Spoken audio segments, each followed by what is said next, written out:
Hola con todos, bienvenidos a un nuevo Prender la Luz. Soy Elile Loaiza y en esta ocasión vamos a conversar con dos invitadas muy especiales, con Desiree Yepes, periodista, y con Yana Benalcázar, fotoperiodista del proyecto Silenciadas. El proyecto Silenciadas, como ya nos contarán ellas con más detalle, es un proyecto que busca visibilizar los femicidios que suceden en el país.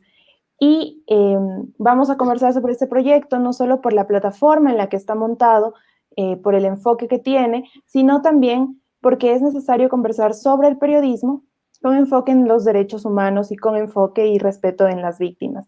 Entonces, muchas gracias, Desiree, muchas gracias, Diana, por estar aquí con nosotros. Y quisiera que nos cuenten por qué es necesario tener proyectos como Silenciadas, por qué es necesario tener plataformas que constantemente nos estén recordando estas historias que ya están apareciendo en los medios, pero que tal vez todavía generan algunos tabús o generan todavía alguna resistencia en ciertas redacciones o podrían tal vez incluso no ser contadas con el debido respeto hacia las víctimas, sino más bien tratadas con un tinte sensacionalista o amarillista. Entonces, Desiree, cuéntanos acerca del proyecto, cómo nace y cuál es su enfoque.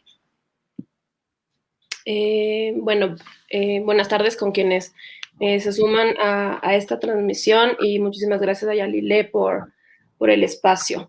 Como tú bien lo has mencionado, Silenciadas es un esfuerzo de periodismo colectivo que básicamente lo que hace es visibilizar las muertes de las niñas, adolescentes y mujeres que fueron asesinadas en el contexto de la pandemia de coronavirus, partiendo de la premisa de que la violencia de género es otra pandemia que a su vez cega la vida de mujeres de forma sistemática en países como el nuestro.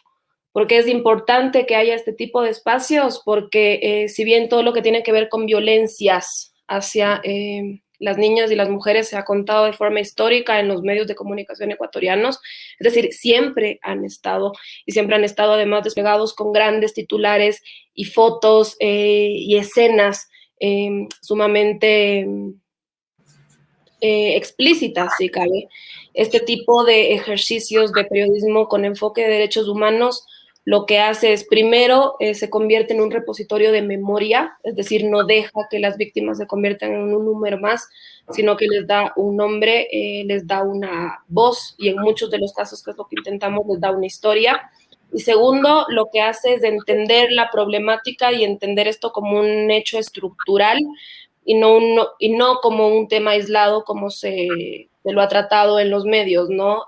Como se lo ha tildado, y aunque esto ha sido, y se dice ya de modo muy trillado, el hecho de que el crimen contra una mujer o contra la vida de una mujer era un tema de lío de faldas ocasional, y ya estamos clarísimos en que eso no debe tratarse así. De hecho, muchos de los medios ya no lo hacen.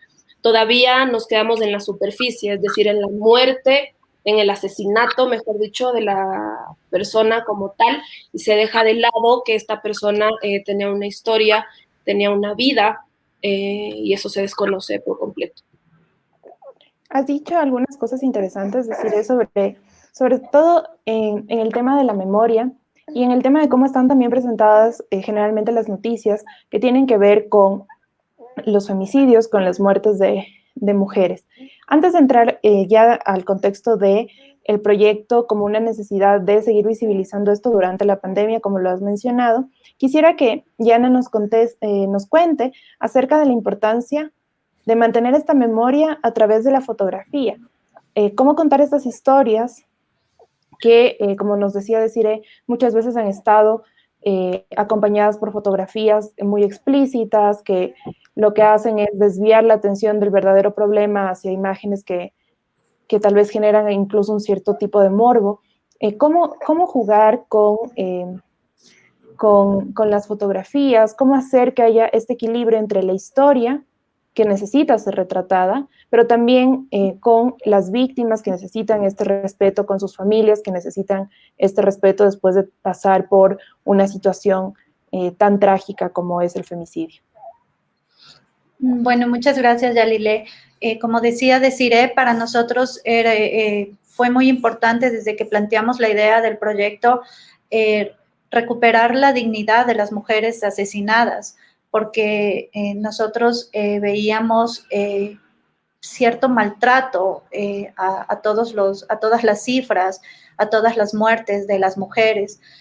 Una vez retratar a las familias, a los hijos del femicidio, es algo muy difícil y que causa mucho dolor. Creo que es importante mantener el equilibrio respetando la dignidad de las personas, acercándose al dolor que pueden sentir estas madres, estos hijos que pierden a su ser querido, pero siempre con mucho respeto. Es difícil entrar a estos círculos familiares, ya que tienen mucha carga en ese momento.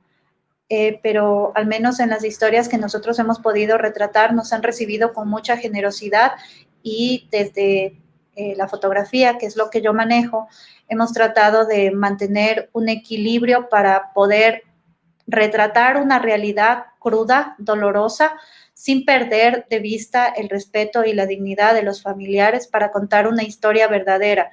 Historias dantescas en algunos casos, pero que son que la gente tiene que saber cómo están asesinando a las mujeres en el Ecuador. Creo que es importante, gracias Diana por esta explicación, pero creo que es importante también retomar esto que ya nos decía Desiree acerca de cómo nace el proyecto, y es un poco luchar en contra de esta coyuntura. Hemos tenido durante todo el año anterior y todavía durante parte de este año, siempre en las primeras planas de los periódicos, de los medios digitales, en la televisión y en la radio, todo lo que tiene que ver con la pandemia del coronavirus, pero eso no quiere decir que porque enfrentemos esta pandemia ya no sucedan otras cosas al margen de ella. Y en ese sentido, Silenciadas busca, como ustedes mismos lo han dejado ver en su sitio, pues busca visibilizar estas historias y, como decía Desiree, pues que no sean simplemente una cifra más, que ya las cifras son desalentadoras, son tristes, pero el contar las historias favorece justamente a esa memoria. ¿Cómo luchar contra esta coyuntura y sobre todo cómo hacer este trabajo periodístico en una época donde estamos todos confinados en nuestras casas, ya sea obligatorio o voluntariamente, pero una época donde el periodismo ha tenido que también repensar sus formas de reportear, sus formas de presentar la información y también de digitalizarse y de llegar a otros públicos? Desiree, cuéntanos acerca de esto. Estás con el micrófono. Ahí sí. Perfecto, gracias. Silenciadas en gran medida en realidad es una experiencia de periodismo de vieja escuela. O sea, si bien es una plataforma digital, sus prácticas son absolutamente tradicionales y convencionales en lo que se refiere a reportería y recabación de información. Entonces, para responder la primera de tus preguntas, ¿cómo compite, si cabe, estos otros hechos de cara a la coyuntura o a la vorágine de la coyuntura que la lidera el coronavirus? Es paradójico porque los titulares que tienen que ver con violencia de género también están en los medios tradicionales. Si es que tú haces un monitoreo, que es gran parte del trabajo de registro y de levantamiento de data de Silenciadas que se hace con base en los medios de comunicación tradicionales, la noticia sobre femicidios está. O sea, yo te diría que un 85% de los casos que nosotros hemos podido levantar han sido noticias, básicamente, que están expuestas en medios de comunicación tradicionales de prensa escrita, además, sobre todo. Sin embargo, como yo mencionaba anteriormente, la problemática radica en el tratamiento periodístico de la información, es que no pasa de la noticia. Además, son en muchísimos casos noticias en donde, como mencionaba Yana, no hay ni siquiera el respeto a la dignidad de la persona. ¿A qué me refiero con esto? Estas personas tienen un nombre, tienen una historia, hay más que contar, quiero decir. Entonces no se da el seguimiento respectivo a cada uno de estos casos y por lo tanto se tratan únicamente como un caso más de la realidad la realidad a la que como ecuatorianos estamos acostumbrados. Yo por eso siempre digo que decir que una mujer puede ser o que es asesinada cada 3 días, cada 72 horas ya no conmueve, es una cifra más. O sea, y eso justamente tiene que ver con el tratamiento y la normalización que se ha hecho desde gran parte de los medios de la violencia de género y su muestra más brutal que son los femicidios. Y por el lado de la reportería, yo te diría que uno de los grandes desafíos de Silenciadas tiene que ver justamente con la posibilidad de reconstruir esas historias. Nosotros ahora mismo tenemos registrados, es que yo no me equivoco, al menos 120 casos. No todos están todavía publicados en la web. De hecho, lo que tiene que ver con información de junio se está procesando. Pero tenemos recabados al menos 120 casos desde el 16 de marzo del año pasado, que es cuando se decreta la emergencia en el país. De esos hemos podido acceder a algo así, si es que no me equivoco, 5 historias. Es mínimo. ¿Y por qué es mínimo? Porque nuestro ejercicio sí ha comprendido el hecho de trasladarnos de un lugar a otro. O sea, nosotras tenemos historias que se cuentan en Quito, que es donde estamos nosotras, pero hemos viajado a Cuenca, hemos viajado a Guayaquil, tenemos una historia que se produjo, si es que yo no me equivoco, en Los Ríos y fue por el trabajo de una estudiante de periodismo que quiso producir esta historia. Entonces, el desafío en realidad en gran medida ha sido poder seguir haciendo periodismo en un momento en donde trasladarse, movilizarse, estar en contacto con otras personas ha sido prácticamente imposible. Entonces, si tú comparas la cantidad de historias reconstruidas en comparación a el número de casos que tenemos es mínimo.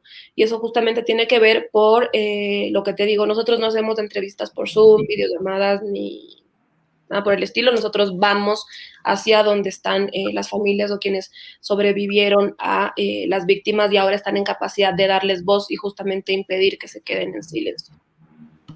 Justamente con esa normalización de la que hablaba Desi, tal vez esa normalización también está dada por las imágenes que consumimos también alrededor de estas historias, que generalmente cuando no son amarillistas, sensacionalistas o morbosas, son imágenes de personas que no tienen una identidad, son imágenes tomadas de stock, son imágenes que no muestran una cara o no muestran una historia.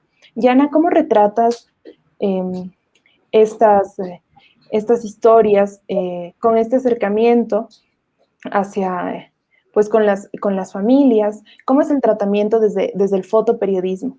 ¿Cómo la imagen también alimenta esas historias para, como dice Desi, no quedarnos con la cifra que ya no conmueve, que ya no asusta, que ya no genera nada? ¿Cómo desde las imágenes, desde las fotografías podemos pues retomar esos sentimientos que puedan conmocionar también a quien lee la historia que están retratando? Sí, justamente nosotros lo que queríamos compartir con las personas es más allá de las cifras, como dice Desiree. Es difícil acercarse, hay que tener mucho tino para tratar con los familiares que nos reciben, pero es necesario como fotoperiodistas que nosotros capturemos estas imágenes de dolor. Creo que justamente por no aterrizar la realidad en imágenes de lo que está pasando con los femicidios, tal vez no tenemos la capacidad de ponernos en el lugar de estas familias. El tratamiento de las fotos en Silenciadas ha sido un reto porque, como dice Desiree, no hemos podido tener muchas historias en relación a los 120 casos que tenemos registrados, pero creo que es muy necesario retratar el dolor de la gente que queda, de esas madres que luchan por obtener justicia por sus hijas asesinadas y de los niños que quedan sin sus madres, que muchas veces fueron testigos de la muerte. Eso es muy difícil, retratar a los niños, escuchar las historias que ellos han compartido con nosotros o vivir en carne propia esos testimonios y fotografiar el dolor de una madre, de un hermano, de una hermana que perdió a estas mujeres siendo asesinadas por miembros que compartieron su vida.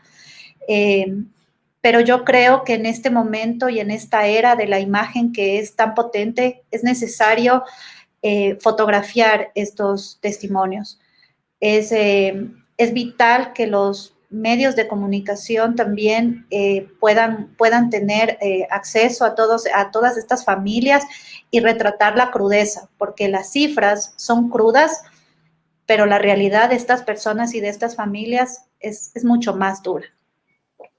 Justamente hablando sobre estas cifras, si bien es cierto lo que Desiree decía antes, ya decir que una mujer es asesinada cada 72 horas, pues ya no causa nada porque hay una cierta normalización, pues parte del trabajo periodístico justamente es buscar estas estadísticas y según recoge su sitio web, Silenciadas tiene los testimonios, las entrevistas, las estadísticas y el registro de casos a partir del monitoreo que ya nos contaba Desiree, pero también cotejan esto con organizaciones como el Centro Ecuatoriano para la Promoción y Acción de la Mujer y también con la Alianza para el Mapeo de Femicidios. Y en ese sentido quisiera preguntar, ¿qué es lo que ustedes han podido encontrar respecto a este subregistro de casos que se habla, del que se suele hablar cuando se trata de definir si se cometió un femicidio o si no es considerado femicidio como tal? ¿Qué es lo que ustedes han podido encontrar en este proyecto?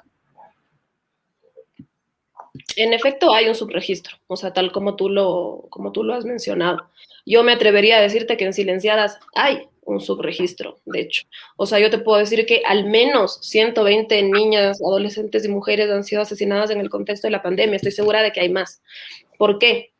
Porque primero que nosotros hacemos un monitoreo que tiene que ver con medios de comunicación, en efecto, y hacemos además un análisis de las características del caso, de modo que éste pueda entrar como lo que se considera legalmente un femicidio. Las organizaciones de la sociedad civil, que también hacen su levantamiento en gran medida con lo que se publica en medios de comunicación, también incluyen dentro de sus reportes los casos de mujeres que han sido asesinadas, mejor dicho, en casos de violencia en donde todavía no se determina la causa. Entonces, el momento en que nosotros hacemos la curaduría, optamos por ejemplo, no incluir los casos de mujeres en donde, por ejemplo, no está claro quién es el victimario, o una mujer que fue asesinada en condiciones donde de primera entrada se nota que hay ahí un contexto de sicariato que tal vez no está vinculado con un vínculo, ¿no es cierto? O una relación de poder en su vida, sino que tenga que ver más bien con delincuencia común. Entonces hacemos esa suerte de filtrado. Yo no estoy incluyendo en el reporte mujeres trans, y no porque no considere que deban ser incluidas, sino porque las condiciones también son otras y es muy difícil analizar el contexto de cada una de esas muertes, que también pueden estar en gran medida vinculadas a delincuencia común u otros contextos que no tienen que ver necesariamente con relaciones de poder, donde existe cierto antecedente y demás, que configuran legalmente, reitero, un femicidio en Ecuador. Entonces, nosotros hasta el momento tenemos reportados 120 femicidios y yo siempre digo, sin duda debe ser un subregistro, porque además no sabemos, y muchas de las organizaciones también de la sociedad civil tienen dificultad en acercarse a lo que pasa en las áreas rurales, por ejemplo. O sea, ¿qué pasa fuera de los centros urbanos en el país en general? Recabar información en esa zona es sumamente complejo y estoy segura de que ahí pasan cosas, solo que no llegan a los medios porque solo no pasan. Entonces, sí, yo diría que nosotros también tenemos un subregistro y en general en Ecuador la calidad del dato ya es per se malo, ¿no? Las instituciones públicas no manejan buena información. De hecho, uno de los grandes pendientes de la Ley de Erradicación y Prevención de Violencia de Género tiene que ver con la conformación de una institución que levante data. Esa institución no sirve porque no existe. Entonces, nosotros también hacemos este levantamiento más manual, si cabe. O sea, es un monitoreo literal de portadas, de las webs, una búsqueda por término y viendo que te salta. Entonces, seguro hay mucha información que se escapa. Hasta ahora hemos hablado de la forma y del fondo del proyecto Silenciadas, pero yo creo que también es importante y necesario hablar sobre la salud mental del periodista. Obviamente se enfrentan a escenarios muy trágicos, a familias que están pasando por un momento muy doloroso.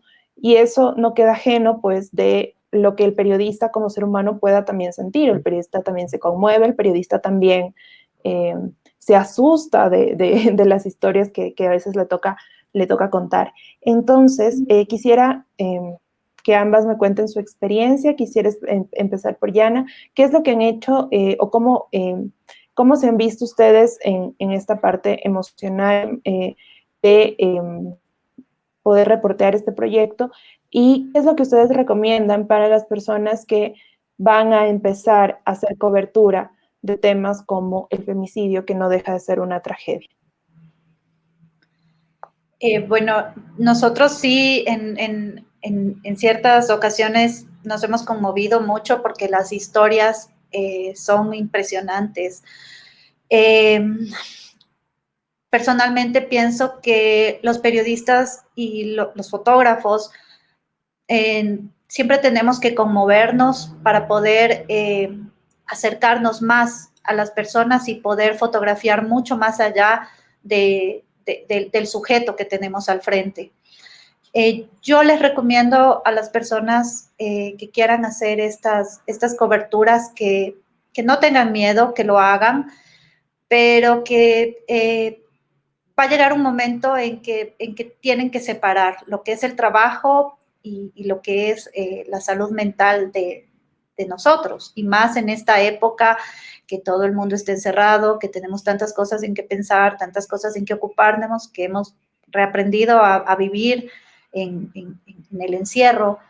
Pero creo que es una experiencia necesaria para un fotoperiodista hacer una historia en la que te puedas enfrentar a lo que tú sientes para poder hacer un buen trabajo. Creo que es muy necesario para poder salir a flote en historias del fotoperiodismo. Gracias, Yana. Quisiera también preguntarle a Desiree cómo ha sido para ti reportear estas historias, y qué es lo que les dirías, pues, a los periodistas, que, sobre todo a quienes están formándose en el periodismo y que en algún momento de su carrera, pues, les tocará también pues, reportear historias así de trágicas. Bueno, siendo infidente, bueno, como mujeres hacer esto es durísimo. O sea, es muy complejo. O sea, Yana estará de acuerdo conmigo. Siempre después de que nosotras tenemos una conversación con una familia, hay esta sensación de querer parar, ¿no? O sea, de decir cuánto más quiero y puedo seguir contando estas historias. Te da terror de que algún día quien aparezca en ese titular seas tú, porque eres mujer y porque estás en un país donde el hecho de ser mujer significa asumir un riesgo y el Estado no te garantiza una vida libre de violencias. Entonces hemos visto además que la violencia no discrimina, o sea, al contrario de lo que muchos pueden pensar, estas cosas no pasan en las familias únicamente de escasos recursos. Nosotros fuimos a San Borondón, una de las zonas de más alta plusvalía, a contar una historia de femicidio. Fuimos a Cuenca a una familia de muchas posibilidades económicas, de una mujer que fue funcionaria, que tenía estudios, que era independiente y que fue asesinada por un supuesto médico. Esto no discrimina. Entonces llega un momento que por salud mental sí tienes que parar. Y por eso también muchas veces en esta conversación hemos dicho como, a ver, o sea, ¿cuánto más puedo hacer esto? Entonces yo siento que el tema de la terapia y demás siempre ayuda. En un país como Ecuador hacer terapia es un privilegio, sin duda, pero yo creo que nosotros como periodistas, cuando estamos enfrentados a tantas historias y a tanta carga, por algún lado tiene que salir, y yo sí siento que el cuidado de la salud mental es vital. O sea, dejemos de romantizar el oficio y dejemos de creer que tenemos que seguir construyendo mártires o héroes. No funciona así. Si nosotros no estamos bien, es muy difícil que podamos hacer tan bien nuestro trabajo. Y acercarte a este tipo de historias sin duda te requiere de mucha fortaleza y también entender que te puedes quebrar. O sea, en cualquier momento te dan ganas también de sentarte a llorar con esa familia, a pesar de lo que decía Yana, que tienes que separar, pero cuando haces este ejercicio desde los derechos humanos también se genera un puente de empatía. Entonces es muy difícil mantener esa frialdad. Yo reitero, el simple hecho de ser mujer contando historias de mujeres asesinadas te pone también en una condición de vulnerabilidad mental distinta. Entonces, creo que también tenemos que asumir eso el momento en que decidimos contar estas historias. Y lo que yo siempre digo es que ojalá y algún día no tengamos que seguir contándolas. O sea, cuando hacemos periodismo con perspectiva de género no son únicamente violencias. O sea, hay un montón de otras historias que también están ahí y que merecen ser contadas y que merecen ser destacadas y que ojalá en algún momento podamos hacerlo. Eso yo también le suelo decir a la Yana. Ya, contemos otra cosa. O sea, quiero decir, hagamos historias un poco más inspiradoras. Y seguramente será el momento en que digamos ya, pues, o sea, se cumplió un ciclo, ya habrá otras mujeres y otras periodistas que puedan tomarnos la posta. Yo no creo que quiera, como periodista y mujer, seguir haciendo esto el resto de mi vida. Ahora mismo sentamos un precedente. Ojalá y existan otras que quieran tomarlo después. Gracias, Desiree. Bueno, se nos ha pasado el tiempo volando. Yo quiero agradecerles a ambas, a Yana, a Desiree, por darse este tiempo para contarnos su experiencia dentro de este proyecto que, como lo decíamos al inicio, es necesario para que haya memoria, es necesario para que haya respeto hacia las familias, sobre todo hacia las víctimas, y es necesario también como un ejercicio de este periodismo con enfoque en derechos humanos, con enfoque en género, que tanta falta a veces le hace al periodismo, pues que solemos ver el día a día, no porque no lo quieran hacer, sino porque a veces la coyuntura te gana y se complica, por ejemplo, hacer algo de más largo aliento. Yo quiero agradecerles a las dos. Nada más quisiera que cerremos contándole a la gente dónde pueden encontrar el proyecto, cómo las pueden contactar si es que saben de alguna historia que entraría dentro del contexto del femicidio en el tiempo de pandemia. Entonces quisiera que nos ayuden también con los contactos, con la página web, para que las personas que están viendo y escuchando esta transmisión puedan ingresar y ver el proyecto.